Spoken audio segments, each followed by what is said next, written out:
Whenever y'all are ready, you can just cue me up and we'll get started.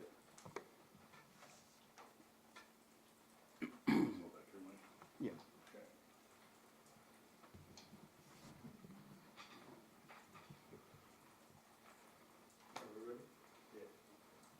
Ready? Thank y'all for being here on such short notice. Apologize for the late notice. My name is Detective Michael Medina with the Missouri City Police Department. We're here to issue a statement in reference to our officer-involved accident last night. Our Police Chief, Brandon Harris, will provide a brief statement, along with Sergeant Stephen D. Woodard with the Texas Department of Public Safety. Good morning, everyone. Thank you for being here. On behalf of the City of Missouri City and the Missouri City Police Department, our hearts go out to the victims involved in this tragedy. The facts that we have right now are, on Thursday, June 20th, 2024, at approximately 8:42 p.m., Missouri City Police Dispatch received a 911 emergency phone call from a victim who reported a robbery in progress in the 1600 block of Cartwright Road at an ATM machine. It was reported an unknown male approached the victim armed with a handgun, demanding money. The suspect fled in a silver Honda passenger vehicle after obtaining approximately $200.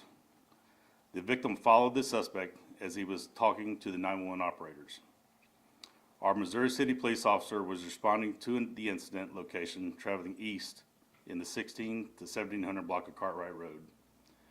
Initial reports are the vehicle, unrelated to the initial call of the robbery, was exiting a parking lot onto Cartwright Road when a collision occurred with the responding officer.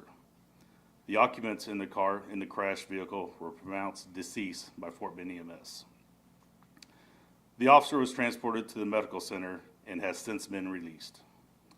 As the investigation of the crash was being investigated by the Texas Department of Public Safety, it was discovered the responding officer involved in the crash had a male occupant in the back seat. The occupant was transported to the Bentop Hospital and his condition is unknown. The crash investigation will be conducted by the Texas Department of Public Safety, and the Missouri City Police Department will conduct an internal investigation concerning policies and procedures. Once again, our hearts and condolences go out to the family at the loss of this tragedy. And I'll take any questions you have. Can you say if the male victim or the female victim was driving in the civilian car? That is part of the investigation that DPS is taking care of. I know we asked this last night, but as far as that person in the back seat is concerned, do you know who they were? Were they in custody or something like that? The circumstances revolving around why he was in the car and how he got in the car are still under investigation. Can you say anything about it? I mean, it's so vague. It is, and it's still vague to us. Until we get much deeper into the investigation, we can make that determination. We're still right at 12 hours into this investigation, so it's unknown why he was there. Witnesses were very concerned that maybe this officer that was responding to the robbery didn't have any sort of sirens and lights on and was kind of rushing to the scene. Can you say if he had lights on, or can you share what the policy is for when you respond to scenes? Again, that portion of it is still under investigation. We have to go through hours and hours of body cam footage and the dash cam footage to determine if the lights and sirens were on. What's the policy when you're responding to something like that? Should you have lights and sirens on? We do have a policy that addresses prior to responses, and it just depends on the circumstances. And again, that's something we will determine as we move forward in the investigation. And can you share any information about the policy? Are officers allowed to respond to scenes if somebody's in the car with them that's not another officer? Yeah, no, they should not be responding, and the circumstances behind it, we will determine what that is, but they should not respond with the person in the back. Family members came to the scene this morning, obviously heartbroken. Can you confirm what they were telling us, that it was a mom and her 16-year-old son? I'll let DPS speak to that. That is their portion of the investigation. Okay. So was there only one officer in the car, or was it two officers in the cruiser? One officer. Just one, okay. And he was in the front seat with the occupant in the back seat? That's correct.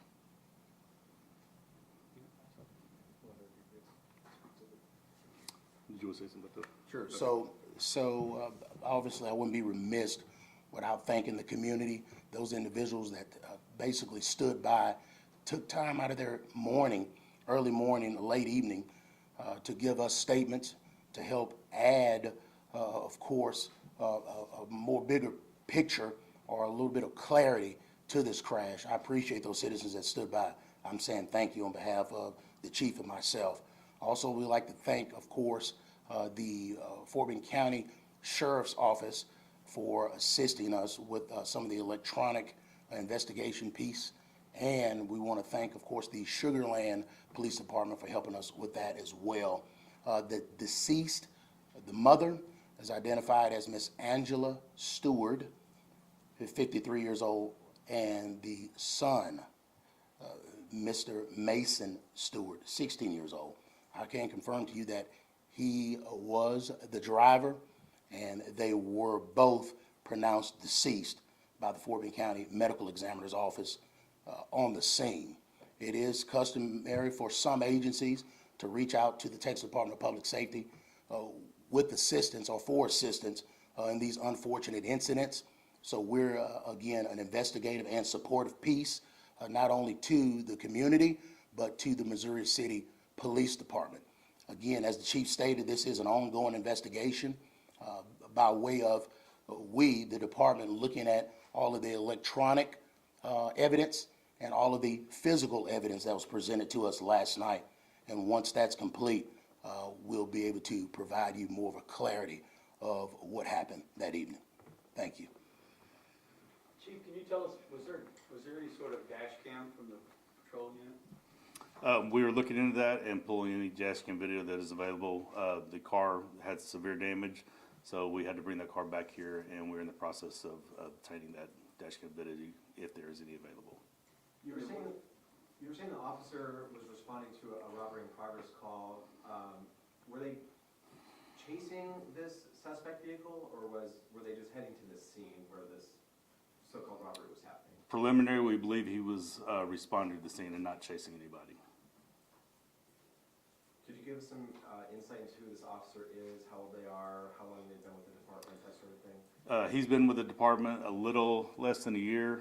He comes from another agency with 2 years of experience, so he's got right around 3 years of experience. So he was dispatched to that call? Did he not share that he already had somebody in the car with?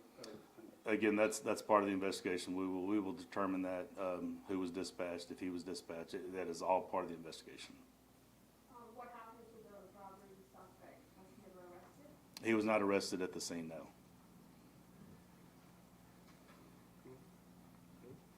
Do you want to give a quick description on the robbery suspect too? I guess who you're looking for, if you have any idea of a suspect? I didn't bring that information with me. I do know is a Hispanic or white male driving a silver Honda Civic. That's the only information I have right now. And is that victim okay?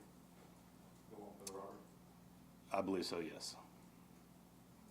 But you still don't have an idea of how the person who was in the back seat, assuming they were taking a Bentop, you said their condition? Yeah, their condition is unknown to us right now. Any potential charges on the officer? That is, again, part of the investigation. Can you tell us how long he's been with the force? He's been with our police department a little less than a year. He comes from another agency with 2 years of experience. Witnesses also told us that the person in the back seat was in there for hours during this investigation and made it seem as if the officer didn't know that there was somebody in the back, and it wasn't until DPS showed up that they were able to pull him from the car. Is that something you're hearing as well, or? That sounds accurate, yes.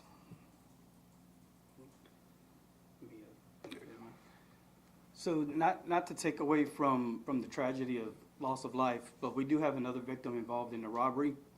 So there are pretty much 4 investigations ongoing at this time. We have a robbery investigation, and then, of course, the 3 separate investigations in conjunction with Texas DPS and the Fort Bend County DA's office. So if there were any witnesses that were in the area during that time frame in the 1600 block of Cartwright Road who may or may have been in the area of that standalone ATM machine, if you have any information that can be used in trying to apprehend and or identify this suspect, feel free to give the Police Department a phone call at 281-403-8700. We do not want to take away from that citizen being robbed at gunpoint in lieu of the loss of life. Were there any other officers dispatched to that initial robbery, or just that, the one involved in the crash? Again, that's gonna be information that we're trying to piece together, who all was dispatched and the circumstances surrounding the call that he was either on or en route to. So he may or may not have been the primary? Correct. That's part of our investigation that we're trying to determine. All right. Thank you, guys.